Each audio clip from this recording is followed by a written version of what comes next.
날씨가 많이 따뜻해졌습니다. 우리의 마음도 하나님 앞에 녹아서 우리의 완악하고 교만하고 경직된 마음들이 이 아침에 하나님 앞에 부드러워지면 참 좋겠습니다.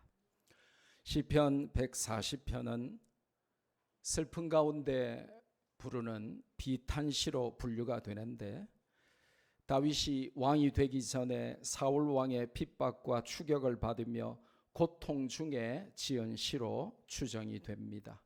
켈빈이나 매튜 헨리 같은 탁월한 신학자들이 그렇게 봅니다.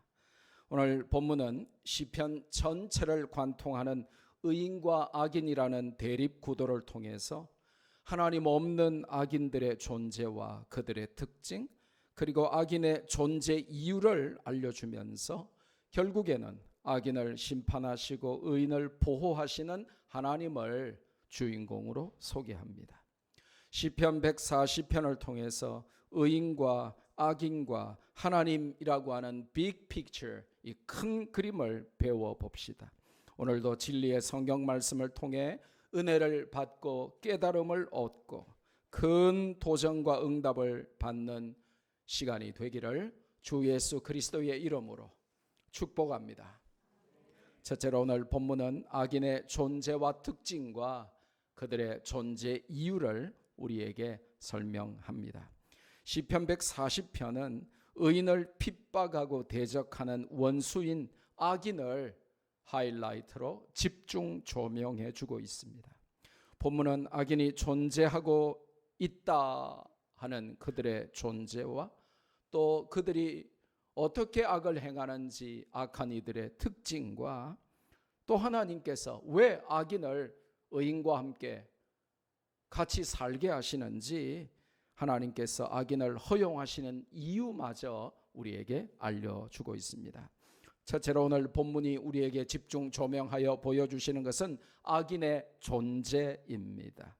The existence of the evil. 세상에는 의인도 있지만 악인도 있습니다. 여러분 한번 생각해 보세요. 여러분을 의인이라고 가정할 때 여러분 주변에 악인들이 얼마나 많던가요? 가끔 남편도 악당으로 보이고 부모 형제도 심지어 자식들도 왼수로 보이고, 그래서 나만 빼고 다 악당이야 내 주변에. 오늘 본문에 보면 악인이 네 가지 다른 이름으로 등장합니다. 악인, 그리고 포악한 자, 교만한 자, 악담하는 자, 이렇게 네 가지로 악인을 묘사합니다. 성경이 말씀하시는 의인과 악인의 기준은 세상의 기준과는 좀 다릅니다. 그것은 하나님을 아느냐 모르느냐에 의해 구별됩니다. 신약식으로 말하면 예수 그리스도를 구주로 믿느냐 믿지 않느냐에 의해서 의인과 악인이 구별이 되는 것입니다. 하나님을 모르는 이는 아무리 선해도 악인입니다. 하나님을 모르면 아무리 똑똑해도 무지한 것입니다.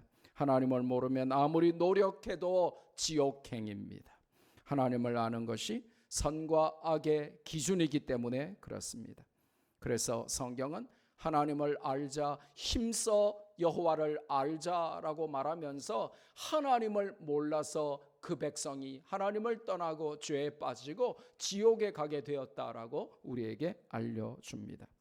하나님을 아는 것은 지혜와 지식의 근본임을 성경이 강조합니다. 하나님을 모르는 자는 어느 시대에나 존재합니다. 3000년 전 다윗의 시대에도 악인은 존재했고 지금 21세기에도 악인은 여전히 우리 옆에 있습니다. 예수님께서 재림하시는 그날까지도 악인은 언제나 의인과 함께 섞여서 살고 있습니다. 왜 악인이 내 옆에 있냐고 불평하지 마십시오. 왜 내 빼고는 다 나쁜 사람이냐고 그렇게 하나님 앞에 원망하지 마십시오. 하나님께서 악인들을 우리 주변에 두셨습니다. 그럼 의인과 악인을 어떻게 구별할까요?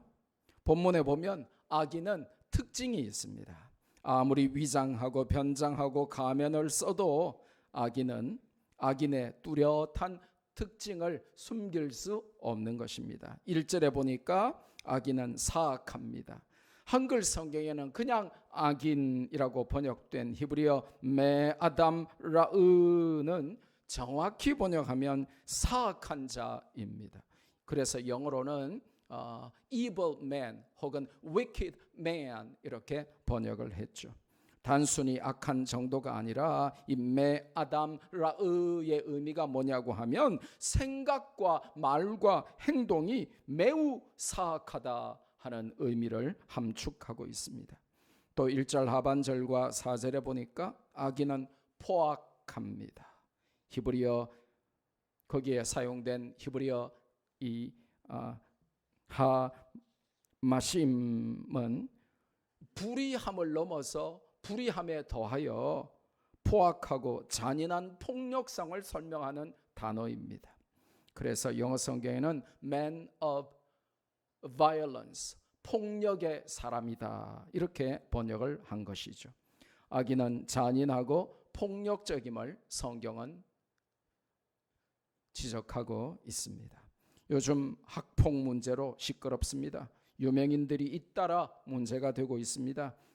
국가대표 유명한 배구 선수들이 선수 생명의 위기에 몰리기도 했고 오디션 프로그램에서 승승장구하던 사람이 도중 하차를 하는 일도 생겼습니다. 반복적이고 계획적인 폭력은 악한 자의 특징입니다. 여러분 어쩌다가 너무 화가 나가지고 100만 년 만에 한번 살짝 때렸다. 그러면 안 되지만 그걸 보고 사악하다고 말하지는 않습니다. 그런데 자꾸 때린다. 계획하고 때린다. 표시 안 나는 곳만 급소만 골라서 때린다. 그러면 사악한 것입니다. 이것은 악한 자의 특징이 되는 것입니다. 2절에 보니까 악인은 마음으로 악을 꾀합니다. 악의 생산 공장인 것이죠. 원문에는 악을 궁리하고 계획한다고 되어 있습니다. 영어 번역도 제대로 아주 잘 되어 있는데요. devise evil plans, 악을 고안해낸다 그렇게 되어 있습니다. 선을 도모하고 선을 계획하고 선을 궁리하며 살도록 하나님이 인간을 창조하셨음에도 악인들은 악을 도모하고 악을 계획하고 악을 궁리한다는 것입니다. 여러분 조심하십시오. 여러분의 소중한 시간과 에너지를 나쁜 일하고 남을 괴롭히기 위하여 계획하고 작전 짜면 큰일 납니다. 저주받는 인생이 되는 것입니다. 마음에 남을 괴롭힐 생각이 가득한 것이 악인의 특징입니다. 갑질하고 상처 주고 힘들게 하려는 시도를 마음에 가득 담고 산다는 것입니다. 또한 2절 하반절에 보니까 악인들은 싸우기 위해서 매일 모입니다. 얼마나 웃깁니까? 악한 일에 열심히 특심인 것이죠. 매일 모이는데 그 매일 모이는 목적이 싸우기 위해서 모인답니다. 얼마나 소모적이고 얼마나 비효율적이고 얼마나 에너지를 갉아먹고 낭비하는 것입니까? 3절에 보니까 악인은 뱀처럼 혀를 날카롭게 연마합니다. 혀를 가는데 혀를 칼처럼 갈고 있습니다. 말 한마디로 의인을 찌르고 베어서 죽이려는 칼 같은 혀의 날카로움으로 무장하고 있다는 것입니다. 그 칼 같은 혀에는 독사의 독이 가득하다고 성경은 알려줍니다. 악인의 말은 독이 가득한 칼이라는 뜻입니다. 악인은 말로 살인을 합니다. 악인의 말은 깊은 상처를 줍니다. 타인의 마음에 독을 퍼뜨려 회복 불능의 상태로 만듭니다. 4절 하반절에 보니까 악인은 의인의 걸음을 밀치려 합니다. 남들이 바로 걷지 못하고 남들이 좋은 곳에 굳게 서지 못하도록 남을 밀친다는 것입니다. 무슨 뜻입니까?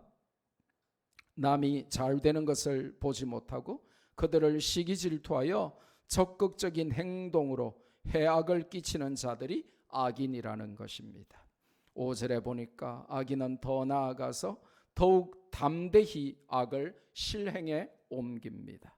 의인을 해하려고 올무와 줄을 놓으며 그물을 치며 함정을 파두었습니다. 마음의 악에 그치지 않고 그 악을 실천하여 사람을 해치고 죽이는 자리에까지 나가는 것이 악인의 특징인 것입니다. 실천력 갑입니다. 실천력 짱입니다. 우리는 보통 계획만 하고 생각만 하고 실천에 못 옮기는 게 구할인데, 이 악인들은 마음에 생각하고 그것을 얼마나 행동으로 실천으로 잘 옮기는지 모릅니다. 왜 이런 악인의 특징을 성경이 세밀하게 묘사하며 설명하고 있을까요? 왜 하나님은 이렇게 하나하나 악인의 특징을 정확하게 묘사하고 있을까요? 의인인 성도들이 악인처럼 그렇게 살지 말라는 도전과 경고의 의미가 들어 있습니다. 의인이라면서 예수님 믿는다면서 하나님의 자녀라면서 악인처럼, 하나님 없는 사람처럼, 예수님 안 믿는 사람처럼 그렇게 살지는 않는지 말씀을 통해 비교해보고 돌아봐서 반성하며 회개하라는 하나님의 divine intention of God, 하나님의 의도가 깔려 있는 것입니다. 그렇다면 왜 하나님은 그런 사악하고 포악한 악인을 성도들 주변에 허락하시나 하는 것입니다. 의인이 아무 핍박이나 방해나 고통이 없이 평안하게 살도록 주변 인물들을 전부 선하고 좋은 이들로만 배치하지 않으시고 왜 악인들을 의인들의 곁에 두시는 것일까요? 이는 의인의 영적 성장과 축복을 위한 하나님의 세심한 배려의 결과입니다. 그럼 여러분은 놀라시겠죠? 놀라야만 하겠죠. 아니 어찌 그것이 나를 세심하게 배려하는 결과지? 라고 여러분은 의문을 가져야만 해요. 내 옆에 다 좋은 자만 있고 내 남편도 천사고 내 아내도 천사고 그러면 좋겠는데, 남편이 애미기고 와이프는 왕바가지의 여왕이고 자식들은 왼수 같고 그러면서 주변의 모든 사람들이 나 빼고 다 악인 같은데 왜 나를 그들 한가운데로, 악인들 한가운데로 나를 던져 넣으셨나요? 아니면 편안하게 살고 있는 나에게 왜 그 악인들을 모조리 풀어 놓으셨나요? 라고 우리가 질문할 때에 너를 위함이다 라고 하나님이 말씀하시면 우리는 왜 그런지 의문을 품을 수밖에 없습니다. 어떻게 이것이 하나님의 세심한 배려의 결과인지 우리는 알아야만 합니다. 잠언 16장 4절에 보면 하나님께서는 모든 것을 쓰임에 맞게 지으셨는데 악인도 악한 날에 적당하게 지으셨다라고 말씀하십니다. 뭐라고요? 모든 것을 그 쓰임에 맞게 하나님이 지으셨는데 악인도 악한 날에 적당하도록 지으신 것입니다. 무슨 말입니까? 악인을 위한 하나님의 뜻이 다 있다는 것입니다.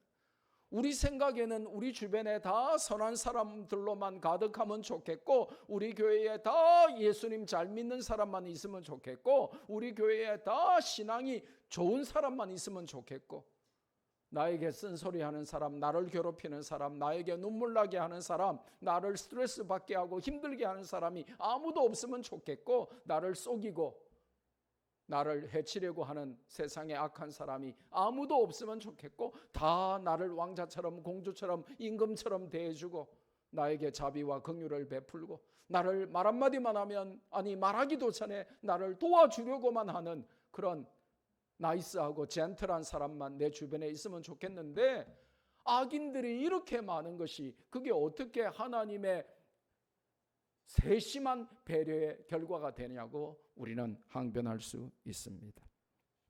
하지만 하나님은 악인도 악한 날에 적당하도록, 악인이 존재하는 것조차 하나님의 세밀한 뜻이 있다라고 우리에게 말씀하십니다. 그래서 성도 여러분, 왜 이 좋은 세상에 악한 자들이 내 옆에 있냐고 불평하지 마십시오.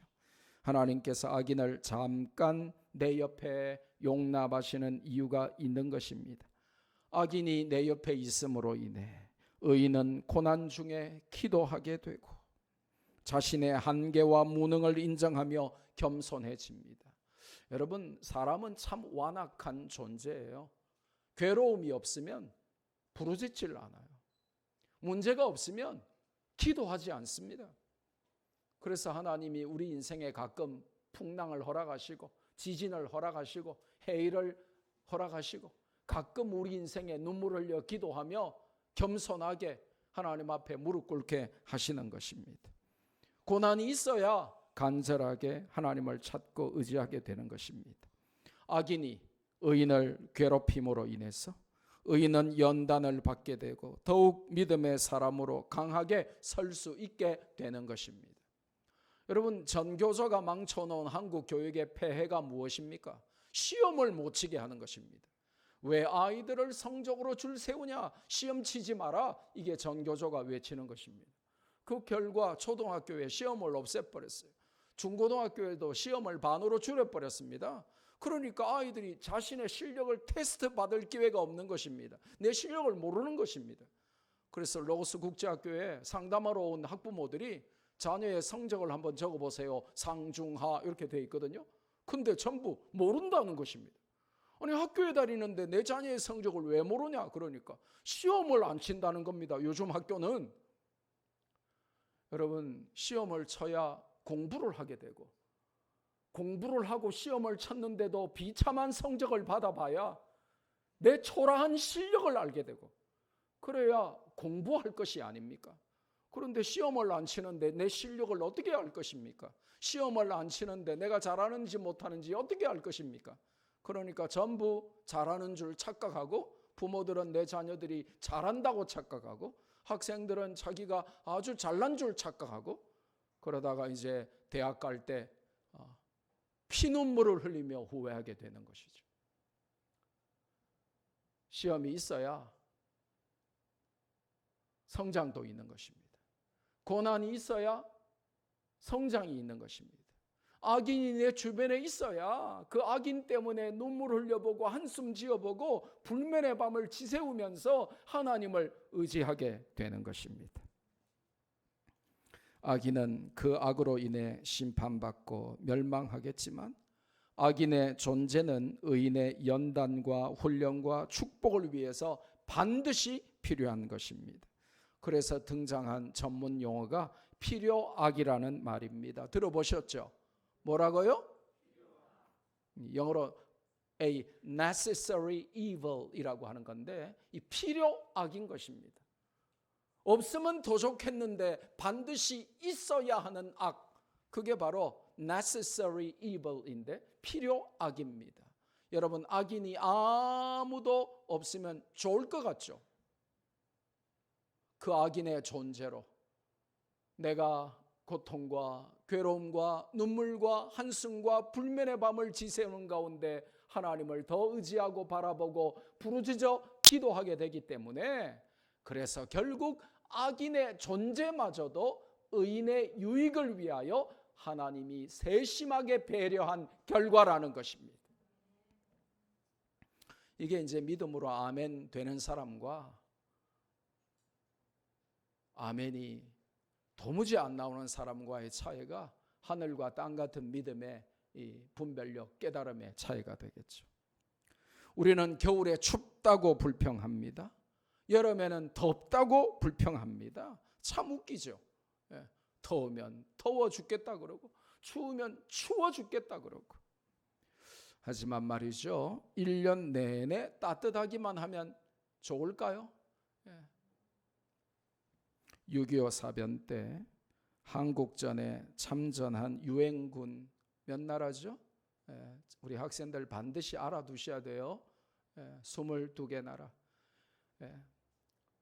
이 22개 한국전 참전한 유엔군 중에 필리핀에서 군사들이 많이 왔어요. 필리핀에서 한국에 7,500명이나 보냈습니다.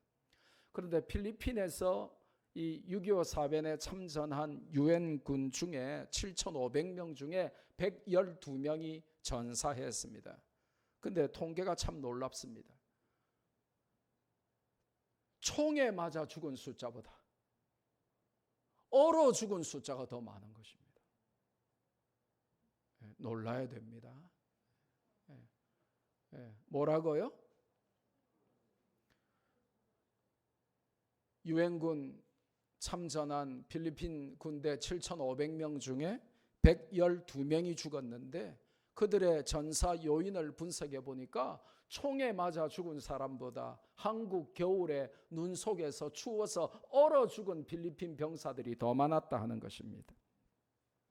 한국은 어떤가요? 겨울에는 강추위가 옵니다. 여름에는 무더위가 옵니다. 그래서 여기서 대한민국에서 고생하며 단련된 한국 사람들은 시베리아에 가도 사막에 가도 세계 어느 나라에 가도 잘 적응하며 살아남는 것이죠. 시련과 고통을 주는 악인들이 우리 주변에서 나를 힘들게 하고 괴롭혀도 그것은 우리의 영적 근육과 맷집을 단련시키시려는 하나님의 제한적인 무기일 뿐 악인을 영원히 용납하시거나 의인을 영원히 버리시는 것이 아님을 우리는 분별하고 알아야 하는 것입니다. 하나님은 의인을 훈련하고 복주시기 위한 도구로 악인을 잠깐 사용하시는 것이죠. 두 번째로 오늘 본문은 의인을 보호하시고 악인을 심판하시는 역사의 주인공, 오늘 성경의 주인공이신 하나님을 우리에게 생생하게 보여줍니다. 오늘 본문의 의인 다윗과 악인들이 주인공처럼 등장하지만 사실상 보이지 않는 진짜 주인공은 하나님이십니다.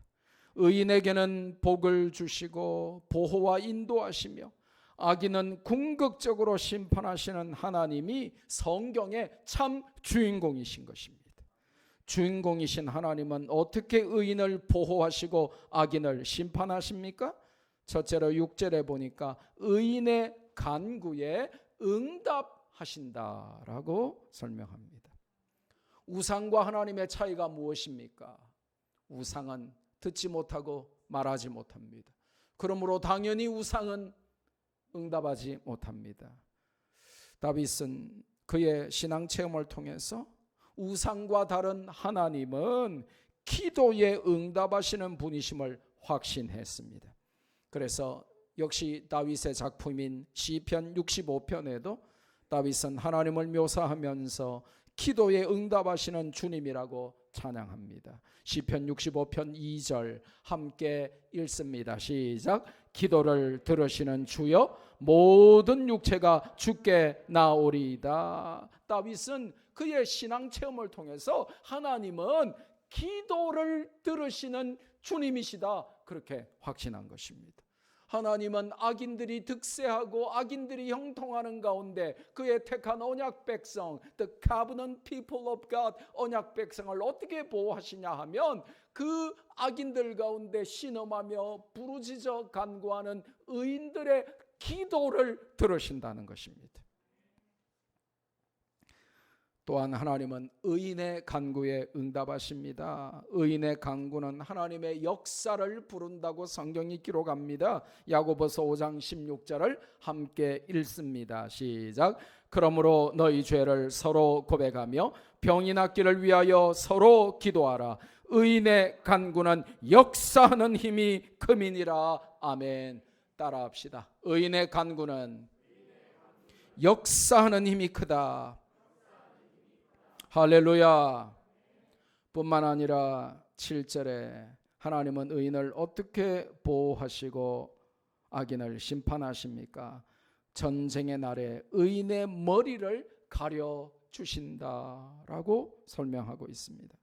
하나님은 의인을 전쟁의 날에도 지키십니다. 다윗은 수많은 전쟁을 통해서 그의 머리를 가려주시고 보호하시는 하나님을 숱하게 체험했습니다. 그래서 내가 착하고 선하기 때문이 아니라 예수 그리스도를 구주로 믿어 하나님의 자녀가 된 하나님의 언약 백성이기 때문에 하나님은 하나님을 모르는 악인과 구별하여 그의 언약 백성의 머리를 가려서 그를 살려두시고 지켜주신다 하고 고백하는 것입니다. 의인을 보호하시는 하나님은 반대로 반드시 악인을 심판하십니다. 8절에 보니까 심판의 1단계가 등장합니다. 악인의 소원을 허락하지 않으시고 악인의 꾀를 이루지 못하게 하심으로 악인을 심판하신다라고 말씀하십니다. 그 이유가 무엇인가요? 악인들이 스스로 높여서 교만해지지 못하도록 하나님은 악인의 소원이나 꾀를 이루지 못하게 하신다. 그렇게 말씀하십니다. 심판의 2단계는 9절에 나와 있는데요. 입술의 열매를 먹게 하시는 것입니다. 원문의 의미는 입술로 부른 화를 당하게 하신다. 그런 뜻입니다. 악인은 망하는데 입술로 먼저 망합니다. 악인은 입술로 스스로 화를 자초하게 되고 그가 다른 사람을 향해 입술로 도모하고 선포했던 악한 계획들이 오히려 그에게 모두 임한다는 의미입니다. 심판의 3단계는 10절에 나오는데 악인이 당하는 본격적인 고난에 관한 것입니다. 의인을 해치려고 파놓았던 웅덩이에 악인이 빠지게 되고 거기서 불심판을 받게 된다고 성경은 설명합니다. 에스더서를 보면 하나님의 사람 모르드게를 포함한 유대인을 죽이려고 했던 사악한 하만의 계획이 모두 다 수포로 돌아가고 모르드게를 죽이려고 세웠던 높은 장대에 오히려 자신이 달려 죽게 된 것을 알 수가 있죠. 악인은 자기 꾀에 빠져 죽게 된다라고 성경은 말씀하십니다. 심판의 4단계는 11절 상반절에 등장하는데 악담하는 자에 관한 것입니다. 악담하는 자는 중상모략과 비방을 일삼는 자를 의미합니다. 그들은 결코 세상에서 굳게 서지 못한다고 설명합니다. 남을 모략하고 비방하는 데 빠른 입은 악인의 특징이며 하나님은 그것을 싫어하시고 심판하십니다. 그래서 성도 여러분, 우리가 참 이 죄를 떨치기 어려워요. 우리는 이 남 씹는 재미로 살죠. 이걸 영어로 backbiting이라고 하는데 등을 깨문다는 것입니다. 그래서 영어 번역본 중에는 slander라고 중상모략이라고 번역한 번역본도 있지만 backbiters, 등을 깨무는 자들, 이렇게 아주 직접적으로 원문을 그대로 가져와서 번역한 성경도 있어요. 우리가 이 backbiting이 재밌거든요. 가장 맛있는 안주가 남 씹는 안주라고 그러더라고요. 오징어와 육포를 능가하며 모든 값비싼 안주를 능가하는 제일 맛있는 안주가 남 씹는 것이라고 합니다. 그런데 오늘 성경에 우리가 피하기 어려운 이 비방하고 비난하고 모략하는 이것이 악인의 특징이라고 설명합니다. 그래서 말로 남을 억울하게 만들면 안 됩니다. 남들이 안 한 말을 지어서 그들이 이렇게 했다라고 말해서도 안 되고, 그들이 한 말을 억울하게 안 했다라고 지어내서도 안 됩니다. 비방하는 자는 아무리 세상에서 성공하여 높은 자리에 서고 싶어도 하나님께서 그들을 결코 그 자리에 세우지 않으시겠다고 오늘 성경은 말씀하십니다. 심판의 5단계는 11절 하반절에 등장하는데 포악한 자에 관한 것입니다. 하나님은 포악한 자로 번역된 이 man of violence, 이 폭력을 계획적으로 반복적으로 행하는 자를 끝까지 찾아서 추격하시고 그를 심판하신다라고 기록합니다. 여기에 사용된 히브리어 단어가 아주 영어 성경에 적절하게 번역되었는데 이 hunt down이라고 하는 수거로 번역이 되었어요. 이 hunt down이라고 하는 게 뭐냐면 사냥개처럼 포기하지 않고 지치지 않고 끝까지 추격하고 따라다닌다는 것입니다. 그러니까 이게 얼마나 사람이 미칠 지경입니까? 얼마나 죽을 지경입니까?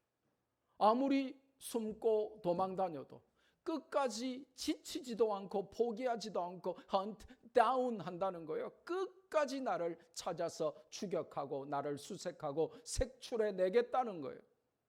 그 단어가 오늘 악인에 대한 심판으로 성경에 기록이 되어 있습니다. 그런데 무엇이 그를 끝까지 따라다니며 지치지도 않고 포기하지도 않고 그를 색출해냅니까? 재앙, disaster, 재앙이라는 것입니다. 그가 아무리 도망을 다녀도 하나님께서 보내신 재앙이 그의 뒤를 따를 것이라는 뜻입니다. 그래서 악인은 재앙을 피할 수도 숨을 수도 없다라고 선포하고 있는 것이죠. 하나님은 재앙을 보내서 악인을 따라다니게 하셔서 그를 심판하신다라고 성경은 분명히 알려주십니다. 그래서 이 무시무시한 심판을 받는 악인의 삶에서 성도는 돌이켜야 하는 것입니다. 그렇지 않으면 재앙이 우리 인생을 두고두고 따라다녀서 우리가 피하지도 못하고 숨지도 못하게 우리를 색출하고 우리를 따라온 재앙이 우리를 파멸에 이르도록 할 것입니다. 하지만 12절 상반절에 보니까 하나님은 의인을 위해서 변호하십니다. 원문의 의미는 법정 용어가 12절에 2번 반복해서 사용되는데 친히 소송을 걸고 변호를 맡아주신다는 뜻입니다.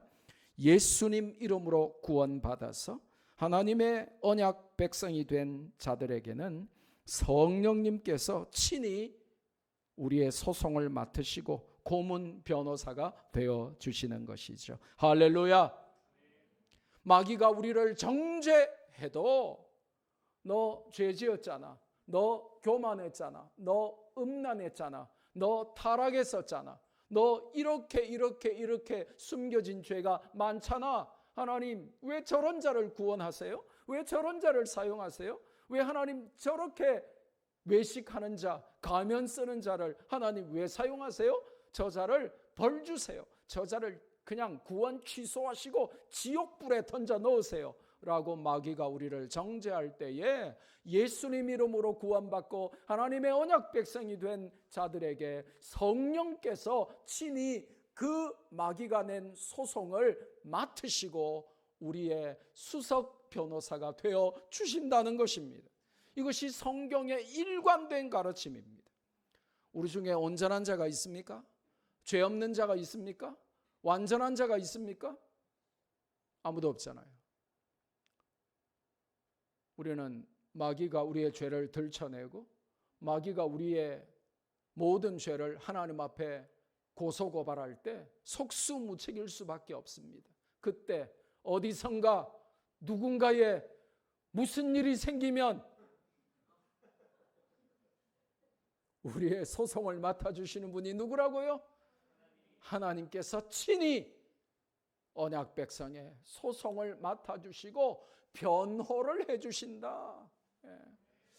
참 이 번역만큼은 개역 개정판이 번역을 잘한 것 같아요. 이전에 개역 한글판은 한자로 신원해 주신다 이렇게만 했기 때문에 한자를 모르는 세대들은 이게 무슨 말인지 도무지 알 게 없어요. 그런데 잘 번역해서 하나님이 마귀가 우리를 하나님 앞에 소송해도 그 소송을 맡아주시고 우리를 변호해 주신다 이렇게 정확하게 번역을 한 것입니다. 혹시 여러분 가운데 악한 마귀가 정죄하고 죄의식을 심어주고 나 같은 사람이 구원받을 수 있을까? 나 같은 사람이 주의 일을 할 수 있을까? 나 같은 사람이 교회 봉사해도 될까? 그렇게 자꾸 여러분을 낙담시킬 때에 오늘 이 말씀을 기억하시기를 바랍니다. 다윗은 이것을 확신했어요. 12절에 그러면서 내가 알거니와 라고 힘주어 말합니다. 그의 신앙 체험을 통해서 다윗을 변호하신 하나님을 무수히 경험했기 때문에 확신에 차서 내가 알거니와 하고 고백할 수 있었던 것입니다. 혹시 여러분 중에 고난당하며 억울하신 분들이 계신가요? 하나님께서 친히 우리의 소송과 변호를 맡아주실 것입니다. 할렐루야. 걱정하지 마시기를 바랍니다. 가끔 우리가 살다 보면 변호사가 필요할 때가 있어요. 나는 소송을 할 줄도 모르고 또 소송을 당했을 때 변호할 줄도 모르는데 나를 위하여 소송을 대신해주고 변호를 대신해주는 변호사가 인생을 살다 보면 꼭 필요해요. 한국은 가정 변호사가 아직은 없어요. 근데 미국은 집집마다 가족 변호사가 다 있거든요. 이유가 뭐냐? 미국은 소송의 나라입니다. 걸핏하면 소송을 걸어요. 그래서 한 사람이 평생 살면서 소송을 몇 번씩 경험합니다. 우리 대부분의 보통 사람들은 죽을 때까지 한 번도 소송을 안 하잖아요. 받지도 않잖아요. 많이 받으셨나요? 근데 소송이 흔하고 자주 일어나는 미국처럼 가족 변호사가 있는 게 아닌 우리가 어쩌다가 큰 소송에 휘말리거나 이렇게 소송을 당했을 때 여러분 당장 어떤 생각을 합니까?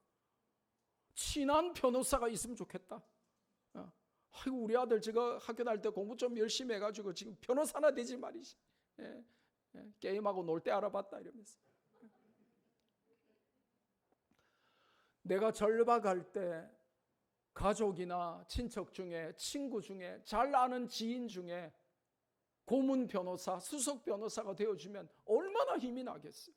그런데 하나님이 하나님의 백성에게 마귀가 여러분을 정죄하여 그 죄의식에서 고개마저 들지 못하게 만드는 최악의 순간에 여러분을 교회에서 봉사하지 못하게 하고 주의를 못하게 하고 우리를 구제불능으로 자포자기하게 만드는 그 순간에 하나님이 예수님이 성령님이 친히 우리를 위하여 소송을 맡아주시고 수석 고문 변호사가 되어 주신다는 것입니다. 할렐루야. 의인을 위해 친히 소송하시고 변호하시는 하나님은 12절 하반절에 보니까 또한 궁핍한 의인에게 정의를 베푸심으로 인자와 자비를 보여주십니다. 역시 이 정의를 베풀다 하는 단어 자체가 이 법정 용어, 소송 용어가 이 12절에 변호해 주신다 그리고 정의를 베풀다 하는 이 두 히브리어 단어가 법정 용어가 사용이 되었습니다.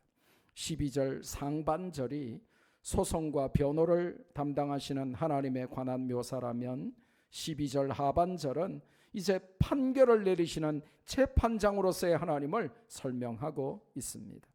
그러니까 놀랍죠. 하나님이 재판에서 북치고 장구치고 다 하는 것입니다. 하나님이 변호해 주시고 하나님이 판결까지 재판장이 되셔서 판결까지 내리시는 것입니다. 무슨 말입니까? 하나님이 일방적으로 우리 편이신 것입니다. 검사는 저쪽 편이라, 검사는 나쁜 님이라, 검사는 마귀라 그래가지고 막 우리를 난도질하고 네가 구원받겠냐, 네가 교회 일을 하겠냐 그러면서 네가 고개를 들겠냐, 네가 이러면서 하나님의 자녀냐, 네가 의인이냐 그러면서 우리를 난도질 해놨는데, 그러면서 하나님 앞에 큰 소송을 걸었는데 하나님이 친히 우리의 변호사가 되어주셔서 우리가 감당하지 못할 소송을 맡아주시고 변호 다 해주셨는데, 그래서 의인이 고개를 들고 아이고 감사해라 이러면서 아이고 변호사님 감사합니다 이러면서 고개를 딱 들고 보니까 재판장이 또 하나님이네. 북치고 창부치고 도랑치고 가세 잡고 하나님이 다 해버리는 거예요. 할렐루야. 나는 할 게 없어. 그럼 하나님을 믿으면 되는 거예요. 할렐루야. 근데요 참 이상하지. 이런데도 하나님이 안 믿어지는 인가이 있는 기라.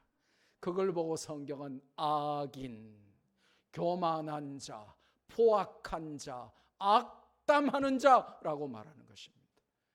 믿으면 되는데 안 믿어지는 인간이 있어요. 그를 하나님이 악인이라고, evil man, wicked man이라고 말하는 것입니다. 하나님이 왜 이렇게 북치고 장구치고 혼자서 다 하실까요? 그 언약 백성을 사랑하셔서 그렇다는 것입니다. 이것이 성경 전체를 관통하는 주제예요. 하나님이 그 언약 백성을 사랑하사 독생자를 아낌없이 주셨다는 거예요. 그러니까 그 백성을 위하여 하나님이 변호하시고, 물론 무료 변론입니다. 변호하시고 소송을 다 맡아주시고 심지어 재판장이 되어서 판결까지 해주신다는 것입니다. 하나님은 악인에게 고통당하며 신음하는 의인들을 의롭다 하시고 그들에게 무죄를 선언하시며 악인을 심판하시는 것입니다. 그러니까 13절에 오늘 시편 140편을 마치면서 의인들은 주의 이름에 감사할 수밖에 없고 하나님 앞에서 영원히 그분의 임재 앞에서 살 수밖에 없다고 고백하기에 이르는 것이죠. 말씀했습니다. 시편 140편을 통해서 우리는 악인과 의인과 하나님을 조명해 봤습니다. 하나님은 의인을 보호하시고 악인을 심판하시는 역사의 주관자, 성경의 주인공이 되십니다. 악인이 득세하고 형통하는 것처럼 보여도 의인은 그 악인의 교만함과 완악함과 핍박 가운데서도 믿음으로 인내하고 하나님을 바라보며 함께 하나가 되어서 천성을 향해 오늘도 즐겁게 감사하게 나아갈 수 있기를 주 예수 그리스도의 이름으로 축복합니다.